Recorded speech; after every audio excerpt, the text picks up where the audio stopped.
ஜென்ம ஜென்மோ ஜென்மி ஸ்ரீச்சரண் ஸ்ரீ பாக்ய சாய். அனைவருக்கும் சாய் சுப நமஸ்காரங்கள். நிலக்கோட்டையிலிருந்து சாய் உமேஷ். ஓம் ஸ்ரீ சத்குரு பகவான் பாட்டி சித்தரின் லீலாமிருதம் 62. பகவான் பாட்டி சித்தரின் உத்தரவின்படி ஒரு நல்ல நாள் வார்த்து அந்த நாளின் இரவில் ஸ்ரீ கருப்பண்ண சுவாமிக்கு கிடாய் வெட்டி பொங்கல் வைத்து பூசைகள் செய்யப்பட்டது.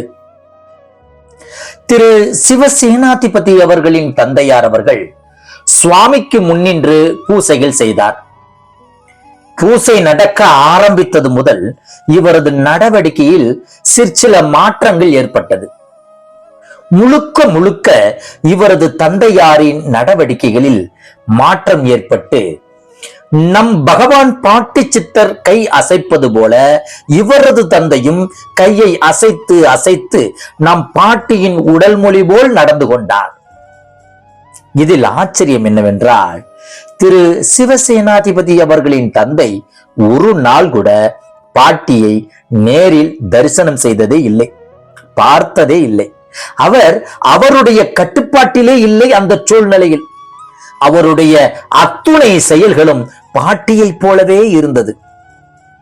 ஆசீர்வாதமும் பாட்டியை போல் செய்ய ஆரம்பிக்கிறார்.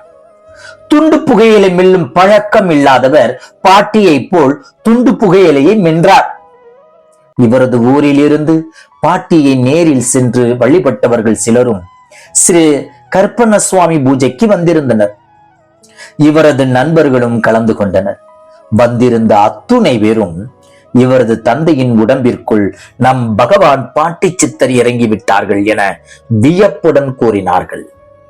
அதே நேரத்தில் கருப்பண்ண சுவாமி கோவிலுக்கு அருகில் இருந்த கிணற்றில் இவரும் இவரது சகாக்களும் நின்று பேசிக் கொண்டிருந்தார்கள். மறுநாள் பாட்டியை சேவிக்க சென்ற திரு சிவசேனாதிபதி அவர்களை கண்ட நம் பகவான் பாட்டி சித்தர், நேத்து ராத்திரி தானடா நான் அங்க வந்தேன் என்று கூறியும், கிணத்து மேட்ல நீங்க எல்லாரும் பேசிட்டு இருந்தது எல்லாத்தையும் நான் சொல்லட்டுமா என்று கூறி அத்துணையும் சொல்லிவிட்டார்கள் நம் பாட்டியார். மிரண்டு போனார் திரு சிவசேனாதிபதி அவர்கள். இது எப்படி சாத்தியம்? இது எப்படி சாத்தியம்? நிச்சயம் சாத்தியமே. மகான்கள் சித்தர்கள் தனது தவ வலிமையால் தான் இருந்த இடத்தில் இருந்து கொண்டே இன்னொருவர் உடலுக்குள் செல்கிறார்கள்.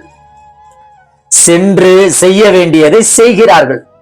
காலம், தூரம், தேசம் இவையெல்லாம் அவர்களுக்கு ஒரு பொருட்டே அல்ல.